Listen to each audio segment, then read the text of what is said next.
The idea that angels move from one place to another without passing through the space or time in between is an ancient concept dating back to St. Thomas Aquinas in the 13th century.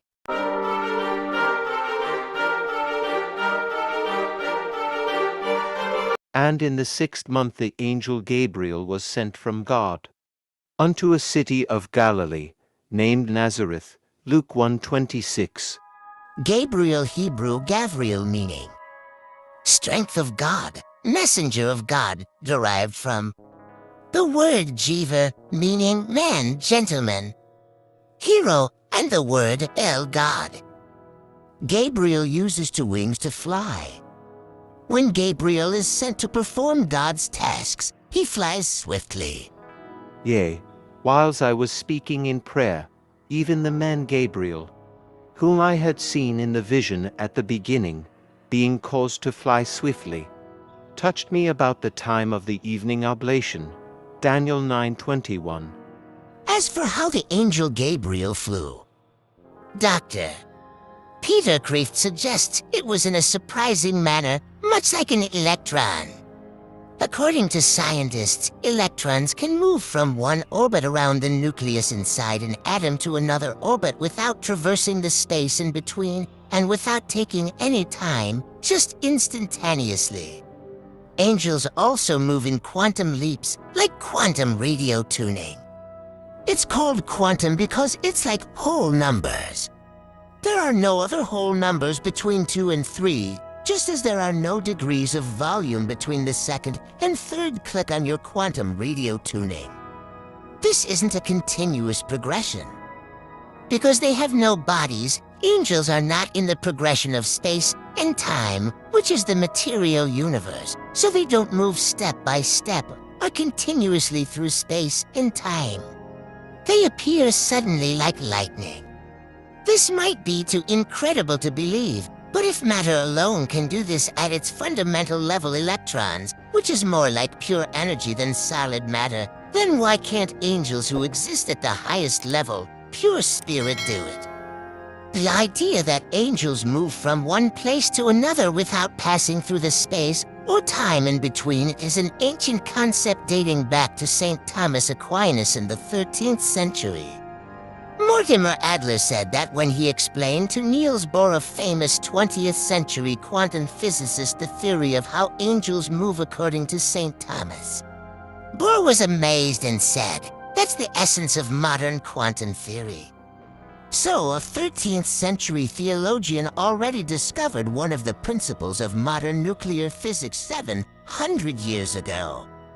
The kind of movement that modern science has derived from observation and experimentation, Aquinas understood from philosophical principles. Books outside of the Bible, including Jewish intertestamental literature, mention Gabriel as one of the angelic figures. Gabriel is referred to as the angel of presence, standing before the throne of God, praising him and caring for humanity. Other books outside the Bible mention Gabriel as one of the 7 angelic figures, like Michael, Sariel or Uriel, and Raphael 1 Enoch 9-1 in some manuscripts. Or Gabriel as one of the 7 companions with Uriel, Raphael, Raguel, Michael, Sariel or Sarakoel, and Remiel 1 Enoch 20. His specific area of responsibility is the Garden of Eden 1 Enoch 20-7. He is said to have destroyed the giants who lived before the flood 1 Enoch 10-9. Along with other angelic figures, he will lead the angelic hosts on the day of judgment, Revelation 8-2. Targums in rabbinical literature often interpret the unnamed angels in the Hebrew Bible as Gabriel or Michael. In Siddur Ashkenaz, Kiryat Shema al-Hamida, Rabbi Senior Hirsch writes in the evening prayer Siddur p. 729, mentioning for chief angelic names that accompany God's people. These 4 angels guard the 4 corners of the world, and one of them is the angel Gabriel, Hebrew, Gabriel. This prayer is recited 3 times, in the name of Adonai, God of Israel, at my right hand Michael, at my left hand Gabriel, before me Uriel, behind me Raphael, and above my head, the presence of Almighty. In non-canonical writings, Michael is described as snow and Gabriel as fire. Gabriel is the leader of fire, not the leader of ice, sent to save Abraham and Hananiah, Mishael, and Azariah from the fiery furnace Pesachim 118a. Only in one text Targum Job 25-2 Michael is referred to as the leader of fire and Gabriel as the leader of water. As the leader of fire, Gabriel is also the leader of the ripening of fruits Sanhedrin 95b. As an angel representing natural elements, he is also associated with metals. Gabriel is gold, the color of fire, Michael is silver snow, and Uriel is copper yoket chad ashes. V. Gabriel, no 0.75. Gabriel, girded like a metalworker, shows Moses how to make the golden calf's legs Menachot 29a. He has wings like all angels, but while Michael reaches the earth in one flight, Gabriel requires 2 flights barachet for be below. Michael and Gabriel often work together, but while Michael, as the guardian angel of Israel and the high priest of heaven, is more occupied in heaven, Gabriel is God's messenger who carries out God's will on earth.